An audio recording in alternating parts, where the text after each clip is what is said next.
নমস্কার।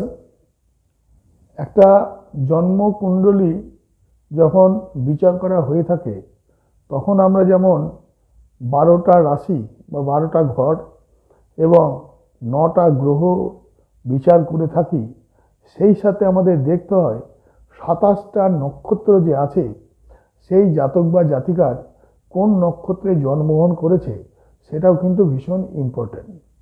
কারণ যে নক্ষত্রে কোনো জাতক বা জাতিকা জন্মগ্রহণ করে সেই নক্ষত্র অনুসারে বিংশোত্তরীর দশা তার শুরু হয়। যদি কেউ চন্দ্রের নক্ষত্রে জন্মগ্রহণ করে তাহলে বিংশোত্তরীর দশা অর্থাৎ জন্মের সময় তার চন্দ্রের দশা দিয়ে শুরু হয়।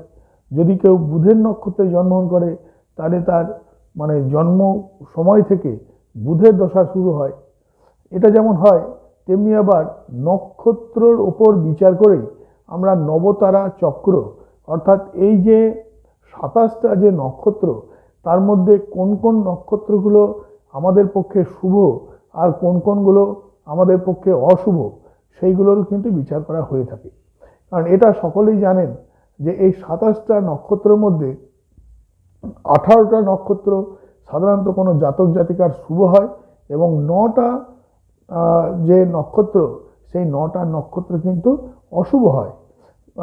আবার এটাও দেখতে হয় যে এই এক একটা যে গ্রহ, প্রত্যেকটা গ্রহর 3টা করে নক্ষত্র আছে। ঠিক তেমনি এক একটা যে ঘর, যে রাশি, মেষ থেকে শুরু করে মেষ, বৃষ, মিথুন, কর্কট, সিংহ, কন্যা, তুলা, বৃশ্চিক, ধনু, মকর, কুম্ভ, মীন, এই যে 12টা যে রাশি, এরার কিন্তু প্রত্যেকটা রাশিরও কিন্তু 3টে করে নক্ষত্র থাকে। যেমন প্রথমেই যদি ধরা হয় মেষ রাশি, তাহলে মেষ রাশিতে আমরা কী পাবো, যে অশ্বিনী, ভরণী এবং কৃত্তিকার কিছুটা অংশ। ঠিক তেমনি বৃষ রাশিতে কৃত্তিকা পাবো, আবার রোহিণী পাবো এবং মৃগশিরার কিছুটা পাবো। এইভাবে কিন্তু আমাদের চলতে থাকে। তো সেইগুলো যেমন বিচার করা হয়ে থাকে তেমনি নক্ষত্র অনুসারেই কোনো জাতক বা জাতিকা কোন দেব দেবী তাদের ইষ্ট হবে, কোন দেব দেবীর তারা পূজা আরাধনা করলে খুব দ্রুত সফলতা লাভ করবে, সেটাও কিন্তু এই নক্ষত্র থেকেই কিন্তু বিচার হয়ে থাকে। আবার আমরা এও দেখেছি এই যে 27টে যে নক্ষত্র, এছাড়াও অভিজিৎ নক্ষত্র বলে একটা নক্ষত্র আছে। এখন অভিজিৎ নক্ষত্রের যে সময়কাল সেটা সাধারণত দুপুরের একটু আগে থেকে শুরু হয় এবং মোটামুটি ঘন্টাখানিক কাল পর্যন্ত সেটা চলে। তো যাদের জন্মকুণ্ডলী নেই বা যাদের জন্ম সময় বা জন্মদিন যারা ঠিকমতো জানেন না, তারা কিন্তু এই অভিজিৎ নক্ষত্রে যদি কোনো শুভ কাজ করেন তাহলে শুভ হয়। তবে অভিজিৎ নক্ষত্র শুধু কেবলমাত্র যাদের জন্ম সময় বা জন্ম দিন জানা নেই তাদের জন্য নয়, অভিজিৎ নক্ষত্র সকলের জন্য, সকলেই এই সময় যে কোনো শুভ কাজ করতে পারেন। তবে যাদের জন্মকুণ্ডলী রয়েছে তারা তাদের নক্ষত্র বিচার করে চন্দ্রশুদ্ধি তারাশুদ্ধি অনুসারে যদি কাজ করেন সেটা অনেক বেশি শুভ হয়ে থাকে। তো নিশ্চয়ই চন্দ্রশুদ্ধি তারাশুদ্ধি বা নবতারা চক্র নিয়ে অন্য একদিন আলোচনা নিশ্চয়ই করব। তো আজকের আলোচনার বিষয় যেটা হচ্ছে যে নক্ষত্র অনুসারে কোন জাতক বা জাতিকার কোন দেব বা দেবীর আরাধনা পূজা যদি করা হয় তাহলে তারা দ্রুত সফলতা লাভ করে। তো মূল আলোচনায় যাওয়ার আগে বলবো, যাদের আমার অনুষ্ঠান ভালো লাগে তারা অবশ্যই আমাকে লাইক করবেন। যারা নতুন অনুষ্ঠান দেখছেন এবং প্রত্যেকটা অনুষ্ঠান তারা পেতে চান তারা অবশ্যই সাবস্ক্রাইব করবেন। যাদের কিছু জানার আছে তারা অবশ্যই কমেন্ট বক্সে লিখে জানাবেন। তো প্রথমেই আমরা দেখব যে কেতুর যে 3টে নক্ষত্র রয়েছে, কি কি, অশ্বিনী, মঘা এবং মূলা। সকলকে আবার বলবো এই ভিডিওর পুরোটাই কিন্তু প্রত্যেকে দেখার চেষ্টা করবেন, পুরোটাই দেখবেন। কারণ এখানে এমন কিছু তথ্য আছে যেটা পুরোটা না দেখলে আপনারা হয়তো মিস করে যাবেন, যে তথ্যগুলো কিন্তু আপনাদের প্রত্যেকেরই জীবনে চলার পথে কাজে লাগবে। যাদের জন্ম নক্ষত্র অশ্বিনী তারা যদি ভগবান শ্রীকৃষ্ণের পূজা বা আরাধনা করেন বা কোনো প্রতিষ্ঠিত শ্রীকৃষ্ণের মন্দির যদি তারা নিয়মিত দর্শন করেন তাহলে কিন্তু তাদের দ্রুত সফলতা আসে। এখানে একটা জিনিস বলে রাখা ভালো যে অনেকেই কিন্তু বাড়িতে শ্রীকৃষ্ণ পূজা করেন, অনেক বাড়িতে শ্রীকৃষ্ণের মন্দির রয়েছে বিভিন্ন নামে, কোথাও রাধাবল্লভ, কোথাও রাধা মাধব, বিভিন্ন নামে রয়েছে। কিন্তু একটা জিনিস প্রত্যেককে মনে রাখা উচিত যে শ্রীকৃষ্ণের পুজো বা গোপালের, অনেকের বাড়িতে গোপাল আছে, গোপালের পুজো অনেকে করেন, কিন্তু আমাদের এত পুজো অর্চনা করা সত্ত্বেও আমরা সঠিকভাবে ফল অনেক সময় কিন্তু পাই না। কেন পাই না? তার কারণ হচ্ছে যে আমরা যখনই কোনো দেব বা দেবীর আরাধনা বা পুজো করব, তখন কিছু নিয়ম নীতি আছে, সেইগুলো আমরা কিন্তু মেনে চলি না। যেমন শ্রীকৃষ্ণের যদি পুজো করা হয়, সেক্ষেত্রে পুরো নিষ্ঠাভাবে সাত্ত্বিকভাবে সেই বাড়িতে থাকা উচিত। সেই বাড়িতে সব সময় নিরামিষ ভোজন প্রত্যেকের করা উচিত এবং কোনো রকম নেশার সাথে কারো জড়িয়ে থাকা উচিত নয়। এই সমস্ত নিয়ম নীতি এবং আরেকটা জিনিস হচ্ছে শ্রীকৃষ্ণ যেসব জিনিসগুলো ভালোবাসেন সেইগুলো সব সঠিকভাবে পালন করা উচিত। তবেই কিন্তু শ্রীকৃষ্ণর পুজো করে বা শ্রীকৃষ্ণর আরাধনা করে ফল কিন্তু লাভ করা যায়। এবার আসবো যে মঘা নক্ষত্র, যাদের মঘা নক্ষত্রে জন্মগ্রহণ করেছেন তারা ভগবান গণেশের পুজো এবং গণেশের যদি তারা আরাধনা করেন এবং তারা যদি প্রতিদিন কোনো প্রতিষ্ঠিত গণেশের মন্দিরে গিয়ে পুজো দেন এবং অন্ততপক্ষে বছরে একবার সিদ্ধিবিনায়কের যে প্রসিদ্ধ মন্দির রয়েছে বোম্বেতে, সেখানে গিয়ে যদি তারা দর্শন পুজো করে আসেন, তাহলে কিন্তু তারা খুব মনের ইচ্ছা মতো তারা সফলতা লাভ করতে পারবেন এবং খুব তাড়াতাড়ি তারা সফল হতে পারবেন। এরপরে দেখব যে মূলা নক্ষত্র, যাদের জন্ম নক্ষত্র মূলা, তারা কোন দেবদেবীর আরাধনা বা পূজা করবেন। যাদের নক্ষত্র মূলা তারা ভগবান শিবের পুজো করবেন, শিবের আরাধনা করবেন। কিন্তু এখানে মনে রাখা দরকার যে শুধুমাত্র শিবের পুজো বা শিবের ধ্যান বা শিবের জপ করলেই কিন্তু হবে না। সেই সাথে কিন্তু একজন সঠিকভাবে তাকে পরামর্শ দেওয়া, সঠিকভাবে চালনা করার কিন্তু লোকের তার দরকার। কেন কথাটা বললাম? রাবণ কিন্তু ভগবান শিবের পুজো করতেন, শিবের বিশাল ভক্ত ছিলেন, কিন্তু তাকে সঠিক পরামর্শ দেওয়ার মতো কোনো লোক ছিল না, তার গুরু ছিল না। তাই তার সঙ্গে ভগবান স্বয়ং রাম তার সামনে থাকা সত্ত্বেও রামকে তিনি চিনতে পারেননি। জিনিসটা যেন না হয়। শুক্র গ্রহের যে 3টে নক্ষত্র আছে, ভরিণী, পূর্ব ফাল্গুনী এবং পূর্বাষাঢ়া, তো ভরিণী নক্ষত্রে যাদের জন্মগ্রহণ করেছেন তারা যদি খাটুশ্যাম বাবার পূজা অর্চা এবং বছরে অন্ততপক্ষে একবার যদি খাটুশ্যাম বাবার দর্শন করেন এবং প্রার্থনা করেন, তাহলে কিন্তু তারা জীবনে বিশাল সফলতা অর্জন করেন। কিন্তু এখানে মনে রাখা দরকার, কোনো মন্দির দর্শনে যাওয়া বা কোনো মন্দিরে গিয়ে প্রার্থনা করার আগে আমাদের কিছু নিয়ম নীতি পালন করা কিন্তু ভীষণ দরকার। আমরা হঠাৎ করে প্রোগ্রাম করলাম আর হঠাৎ করে গিয়ে দর্শন করে এলাম, সেই কারণে কি হয়, আমরা অনেক সময় সঠিক যে ফল, সেই ফল কিন্তু পূর্ণ ফল যেটা আমরা পাই না। আমাদের কোনো মন্দির দর্শন করতে যাওয়ার আগে, কোনো বিগ্রহ দর্শন করতে যাওয়ার আগে, কোনো পীঠ দর্শন করতে যাওয়ার আগে অন্ততপক্ষে 41 দিন সাত্ত্বিকভাবে থাকা দরকার, নিরামিষ ভোজন দরকার এবং তাকে প্রার্থনা দরকার যে বাবা, আমি তোমায় দর্শন করতে যাচ্ছি, আমার এইটা উদ্দেশ্য, আমি যেন তোমাকে ঠিকভাবে দর্শন করে আসতে পারি এবং আমার যে মনের ইচ্ছা যেন পূর্ণ হয়। এইভাবে প্রার্থনা জানিয়ে, এইভাবে 41 দিন পালন করে তখন যদি দর্শন করতে যাওয়া হয়, তবে কিন্তু পূর্ণ ফল লাভ হয়।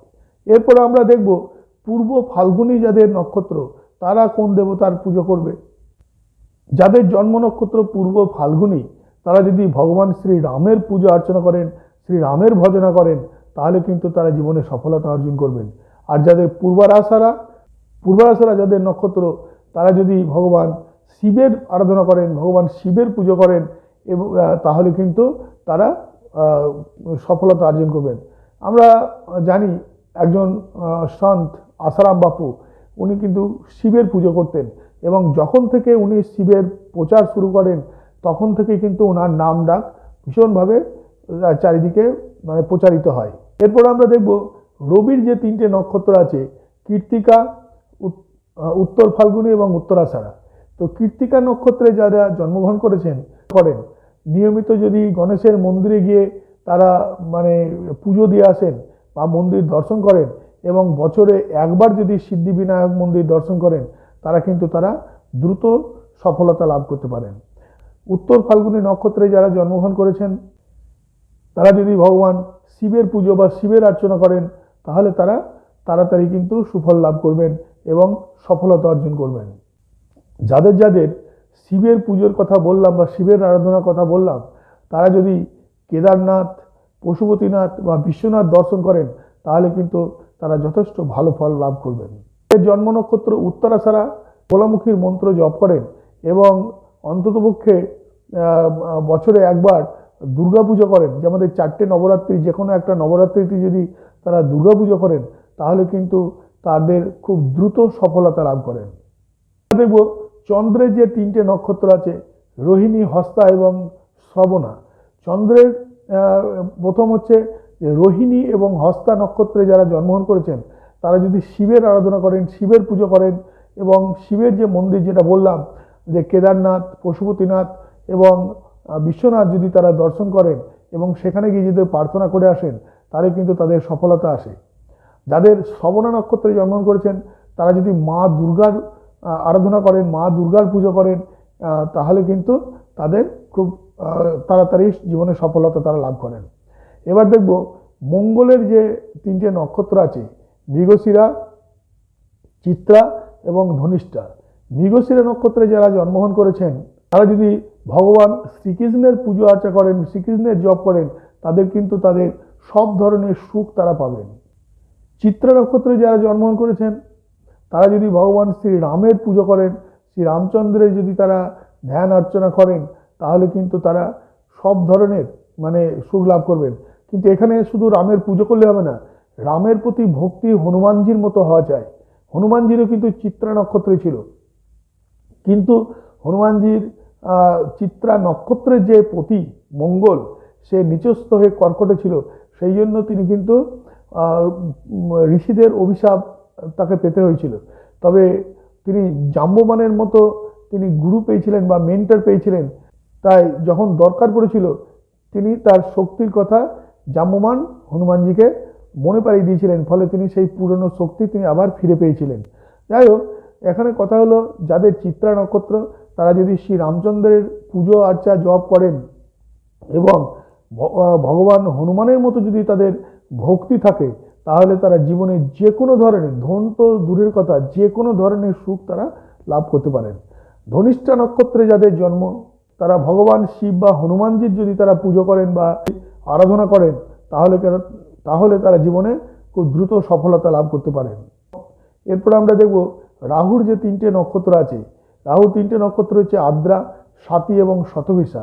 আদ্রা নক্ষত্রে যাদের জন্ম খাটুশ্যাম বাবার পুজো করেন, যেটা আগেই বললাম যে খাটুশ্যাম বাবার পুজো করতে গেলে 41 দিন আগে থেকে তাকে কিন্তু সাত্ত্বিকভাবে মানে জীবনযাপন করে তারপরে দর্শন করে প্রার্থনা করে এলে কিন্তু তারা অব্যর্থ ফল লাভ করে। স্বাতী নক্ষত্রে যাদের জন্ম আইয়াপ্পা যে দেবতা আছেন কেরালায়, সেই যদি আইয়াপ্পা মন্দির তারা দর্শন করেন এবং আইয়াপ্পার যদি তারা প্রার্থনা করেন তাহলে তারা লাভ করেন। এখানে বলে রাখা দরকার যে আমাদের বিখ্যাত চিত্র তারকা অমিতাভ বচ্চন, ওনার কিন্তু নক্ষত্র স্বাতী নক্ষত্র এবং উনি নিয়মিত কিন্তু আইয়াপ্পা মন্দির দর্শন করে আসেন, সেই জন্য কিন্তু উনি আজকে এত বিখ্যাত একজন চিত্র তারকা কিন্তু হতে পেরেছেন। শতভিষা নক্ষত্রে যাদের জন্ম তারা গণপতি বাপ্পার যদি তারা পুজো আর্চা করেন, আরাধনা করেন তাহলে তারা জীবনে সব ধরনের সফলতা লাভ করেন। এরপরে আমরা দেখব যে বৃহস্পতির যে 3টে নক্ষত্র রয়েছে, পুনর্বসু, বিশাখা এবং পূর্ব ভাদ্রপদ। পুনর্বসু নক্ষত্রে যাদের জন্ম তারা যদি ভগবান শিবের জপ করেন, শিবের যদি প্রার্থনা করেন, কারণ শ্রীরামচন্দ্র কিন্তু শিবের প্রার্থনা করতেন, শিবের জপ করতেন, তাহলে তারা সফলতা লাভ করেন। বিশাখা নক্ষত্রে যাদের জন্ম তারা যদি ভগবান বিষ্ণুর জপ করেন, ভগবান বিষ্ণুর আরাধনা করেন তাহলে তারা সফলতা লাভ করে। আর পূর্ব ভাদ্রপদ নক্ষত্রে যাদের জন্ম, মা দুর্গা বা মা কালীর যদি পুজো আর্চা করেন, জপ করেন, তাহলে কিন্তু তারা সফলতা অর্জন করবেন। এখানে বলা দরকার যে আমাদের ভগবান শ্রী রামকৃষ্ণ উনি কিন্তু মা কালীর উনি জপ করতেন। ওনার কিন্তু জন্ম নক্ষত্র পূর্ব ভাদ্রপদ ছিল। শনির যে তিনটে নক্ষত্র আছে, পুষ্যা, অনুরাধা এবং উত্তর ভাদ্রপদ, পুষ্যা নক্ষত্রে যারা জন্মগ্রহণ করেছেন তারাও কিন্তু কেরালার আইয়াপ্পা মন্দির বা আইয়াপ্পার যদি তারা প্রার্থনা করেন বা পুজো করেন বা আরাধনা করেন, তাহলে কিন্তু তারা সফলতা অর্জন করবেন। অনুরাধা নক্ষত্রে যারা জন্মগ্রহণ করেছেন, রামচন্দ্রের যদি আরাধনা করেন, পুজো করেন, তাহলে তারা সফলতা লাভ করবেন। আর উত্তর ভাদ্রপদ নক্ষত্রে যাদের জন্ম, তারা ভগবান বিষ্ণুর পুজো আর্চা করলে, বিষ্ণুর ধ্যান করলে বা বিষ্ণুর আরাধনা করলে তারা কিন্তু সফলতা অর্জন করতে পারবেন। এবার দেখব বুধের যে তিনটে নক্ষত্র আছে, অশ্লেষা, জ্যেষ্ঠা এবং রেবতী। অশ্লেষা নক্ষত্রে যে সমস্ত জাতক বা জাতিকা জন্মগ্রহণ করেছেন, গণপতি বাপ্পার পূজা করেন এবং বছরে একবার যদি তারা সিদ্ধি বিনায়ক মন্দির দর্শন করে আসেন, তাহলে কিন্তু তারা সফলতা পাবেন। জ্যেষ্ঠা নক্ষত্রে জন্মগ্রহণ করেছেন, তারা ভগবান শিবের জপ, ধ্যান এবং আরাধনা করলে তারা কিন্তু সফলতা পাবেন।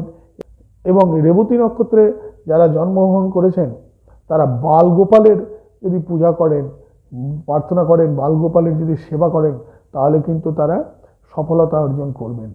এখানে বলে রাখা দরকার যে বিভিন্ন নক্ষত্র অনুসারে যদিও বিভিন্ন দেবদেবীর নাম এখানে করা হলো, কিন্তু তাই বলে এটা নয় যে আমি অন্য কোনো দেব বা দেবীর পুজো আর্চা বা প্রার্থনা বা জপ আপনি করবেন না। আপনি ছোট থেকে যা যা দেবদেবীর পুজো আর্চা জপ করে এসেছেন সেগুলো আপনি নিশ্চয়ই করবেন। তবে আপনার নক্ষত্র অনুসারে যে সমস্ত দেব বা দেবীর কথা বললাম, আপনারা যদি তাদের জপ ধ্যান এবং তাদের আরাধনা করেন, তাহলে আপনার জীবনে সফলতার ক্ষেত্রে মানে খুব দ্রুত ঘটনাগুলো ঘটবে। এখানে কিন্তু একটা জিনিস মনে রাখা দরকার, যেটা আগেও বলেছি এখনো বলছি, কোনো মন্দির দর্শন করতে গেলে তাদের কিন্তু যেমন যারা মা দুর্গার জপ করবে, তাদের অবশ্যই 51 পীঠের মধ্যে কোনো একটা পীঠ দর্শন করে আসা দরকার। যারা শ্রী বিষ্ণুর পুজো আর্চা করবে, তাদের দ্বাদশ জ্যোতির যে লিঙ্গ আছে সেই সব জায়গা দর্শন করে আসা দরকার। যারা শিবের পুজো করবে, তো শিবের পুজো যারা করবে বা শিবের জপ যারা করবে, তাদের অবশ্যই কেদারনাথ, পশুপতিনাথ বা বিশ্বনাথ দর্শন করা অবশ্যই অবশ্যই দরকার। এবং যারা শ্রীকৃষ্ণের পুজো করবেন বা বালগোপালের পুজো করবেন, তারা কিন্তু খুব নিষ্ঠাভাবে, সাত্ত্বিকভাবে জীবনযাপন তাদের করা দরকার। তাছাড়া কিন্তু পুজো আর্চা জপ ধ্যান করলেও আমি যেটা আগেও বললাম যে সম্পূর্ণ ফল অনেক সময় আমরা, আশানুরূপ ফল অনেক সময় আমরা পাই না। তো সঠিকভাবে যদি ভগবানের প্রার্থনা, পুজো এবং সঠিক নিয়ম মেনে যদি করা হয়, সঠিক বিধি মেনে যদি করা হয়, তাহলে খুব তাড়াতাড়ি কিন্তু ফল লাভ হয়। যারা আমার অনুষ্ঠান দেখছেন, যাদের আমার অনুষ্ঠান ভালো লাগে, তারা অবশ্যই লাইক করবেন। যারা প্রথম অনুষ্ঠান দেখছেন, প্রত্যেকটা ভিডিও পেতে চান, তারা অবশ্যই সাবস্ক্রাইব করবেন। যাদের বিশেষ কিছু জানার থাকে অবশ্যই কমেন্ট বক্সে জানাবেন। সবাই খুব ভালো থাকবেন।